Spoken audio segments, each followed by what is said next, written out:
No one gives a shit about our fantasy teams, but I have to tell you, in one of my leagues, I had an emergency situation where every quarterback I've used all year is hurt. So I'm on the waiver wire and I'm like, oh my God, I'm literally like going, I guess Baker Mayfield's my guy. I guess I'm playing Baker Mayfield in the playoffs. Dude throws for like 375 and 4 touchdowns against the Packers defense. Turn up, dude. I've gone through. I started my year with Kirk Cousins, gone. Then picked up Deshaun Watson, gone. Then picked up C.J. Stroud, gone. Dude, I am down to Jared Goff, and then I picked up Jake Browning. And Jake Browning's like, no, drop me. Yeah, I'm like, oh, God, what's going on? Somehow I'm in the championship, man. I've clawed all my way back, but I am fully dependent on the Lions. Like, I have Jared Goff, David Montgomery, Amon-Ra St. Brown. Like, if the Lions do well, I win. If they shit the bed, rip. Yeah. Okay, hey, let's do 10 minutes of dumb football questions here to wrap this episode. I'm going to give you the first dumb football question. By the way, you guys have submitted some great ones here, and we thought maybe we're going to run out of dumb football questions at some point when we launched this podcast like 6 months ago. We have not. So keep throwing them in the YouTube comment section. It's a long off season, friends. Yeah. It's a long, bitter, cold off season. We'll have plenty of dumb football questions. So my first dumb football question is: I know you guys like gambling is obviously like there's a huge line, there's a no, but for fun, do you guys play fantasy football? You clearly play fantasy football now as a retired player. How popular is fantasy football among NFL players? Legally, of course. I think you'd be surprised. Is this a trophy? What is that? Last year. That's bigger than a Super Bowl trophy. The 2022 league champion of the 77th Street Fantasy Football League. Just got it's pretty dope. It's right next to his. If you're wondering how much that means to Jay, it's right next to all of his like team helmets that he played for. Yeah, 100%. It's in my trophy case. It's between Nebraska and the Chargers. I earned that. Okay, I earned that. Being a good game manager there. I think you'd be surprised. There's a lot of guys that do fantasy football, and it's funny because sometimes the guys will pick up your friend. And they're like, dude, come on, John, fucking catch that ball today, okay? It's so funny. And then like I would be in the huddle and guys would drop the ball and be like, fuck, I'm on a fantasy shit. Like, dude, what? This has got to be illegal somewhere. I don't fucking care. My favorite was Boone, you probably got this too. It's like your buddies back home, they'd be like I remember when Diggs had like an ankle, and like your buddy that you haven't talked to in like 6 months, like, hey man, how's it going? You're like, oh dude, what's up? How's that? It's like, hey, yeah, did Diggs practice yesterday? You're like, what? He's like, dude, it's big week. Should I start Diggs? Should I start Diggs or not? And you're, like, I used to just mess with him all the time. Be like, oh dude, shit's broke. It's like bad. No chance. Compound, dude. Like, I saw the bone. Never gonna make it. Like dude, he's in a walking boot. He can barely move. And they'd be like, shit, really? Be like, yeah, dude, I wouldn't start him. Pick up Cole Beasley. Yeah, like, and then like he'd go out there, go off for like 4 touchdowns. They'd be like, what the hell, dude? Like, don't ever ask me for fantasy football advice ever again. Yeah. I did have people ask me. By the way, did you see that Dean Blandino came out recently and said that the refs have been approached about fucking the games up? Really? Yes. Really? Somebody approached the refs about it. That's what Dean Blandino Do you think, said. okay, here's another dumb football question. I'll just keep asking them, I guess. Yes, I do. Do you think the refs are worse than they were 10, 15 years ago? Or do you think the TVs are just better and the replays are just slower? The refs are worse, and I'll tell you why. I know we obviously watched that Dallas game. You see that first hit that Dak took when he slid? Mm-hmm. It's a flag all fucking day. He slid. He gave up. You cannot dive towards him. And then the next one, all of a sudden, he kind of gets hit as he's running, and they throw a flag. These refs don't know what they're doing. They're literally up and down every other play. Like, they see something, and they're like, we probably should have thrown a flag. Okay, well, next time, we're definitely going to throw the flag. Instead of just going, hey, listen, anytime he slides and you fucking idiots touch him, we're going to throw a flag, okay? Because him sliding is him saying we're giving up. But if he's running the ball and you fucking hit him, we're going to let that go because that's just football. But at some point, somebody has to take over. And Dean Blandino coming out and saying that, I don't know if that's good or bad. I think that just puts some bad thoughts in the back of our mind to the point to where it's like, have some of the games been affected already? Have some of them already been tainted? I want to see a booth referee crew, right? Like, we have enough technology and we have enough cameras now that like you can have your on-field ref crew that throws the flags, they're watching the game, but you need to have a booth crew that like if you throw a pass interference and we get immediate feedback up in the booth crew, they can radio down and be like, pick that shit up. That didn't happen. Right? Or like I wouldn't mind that. Like, or if there's a blatant call missed, like a face mask, right? Like a blatant face mask is missed. Like they can referee down and be like, drop that flag, face mask, 35-yard line. Like we have the technology. There's no reason for us to sit here and be like, well, football's an imperfect game, and so we're gonna have the referees like it's like the old baseball attitudes, like, well, the umpires, like they can pick don't and get choose. me started. Right? Don't Like, see. We literally We're the same way.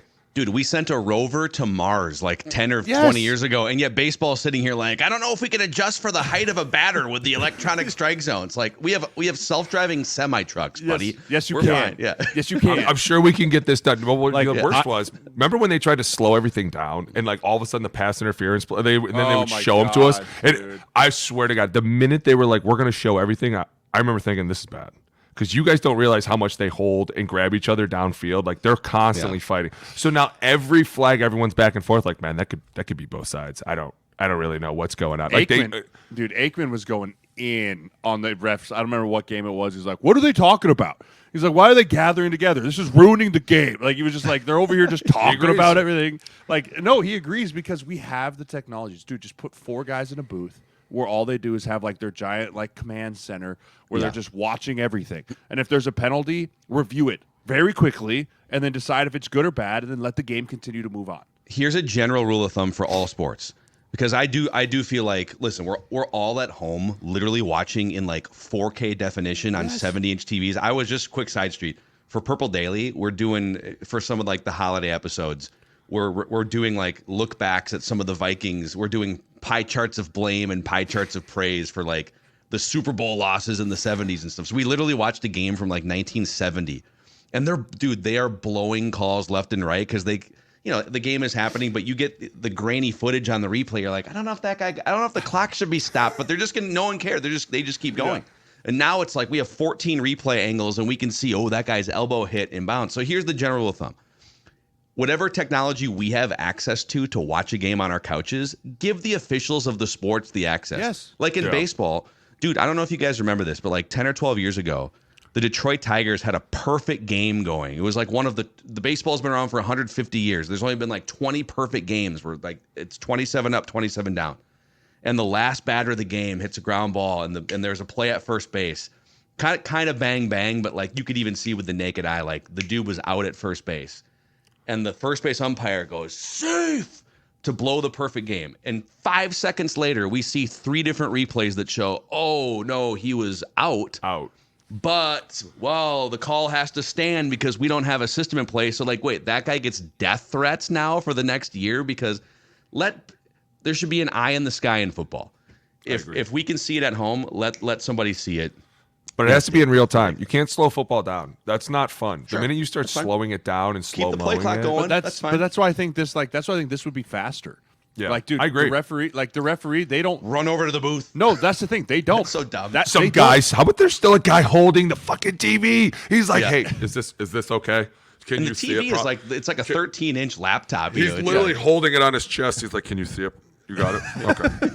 Do I stand here? And he just looks around the whole time like, well, I wonder what he's looking at. They already have the radios in. Just have some dude up at the top be like, hey, call stands, 1st and 10, 30-yard line, get the chain set.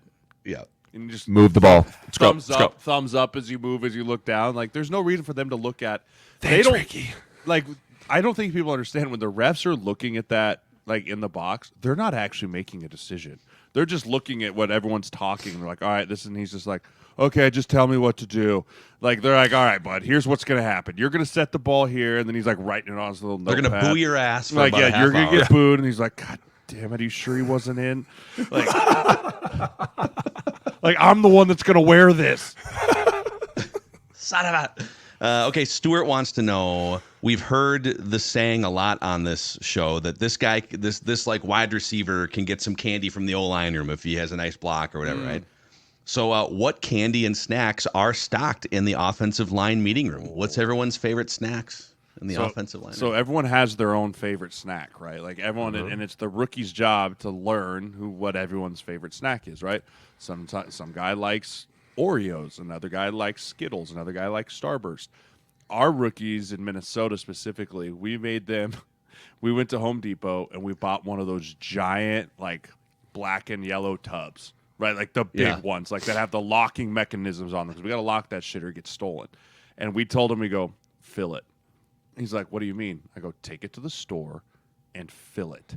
And so he said he went to the store and was just like shoveling the candy aisle and the cookie aisle, just piles of it in. And when they got there, he's like, I don't know how much this is. Like, I had to fill this. And so they were like, they made him take it all out, scan it one at a time, like, deet, deet, deet. As he just filled this thing full of candy. But I mean, it's everything you can imagine, dude. Imagine being a 12-year-old and like, oh, everything's great, but you're 28 and it's even better because you have money in your pocket. And so you just get to like pick whatever you want. Like I was always a Starburst guy. I used to just sit back there and just hammer down Starburst. I mean, it's great. It's everything you could ever want. It's like Willy Wonka's candy factory back there. It really is. It's incredible. And then the picture of iced tea on top of it didn't beat anything, man.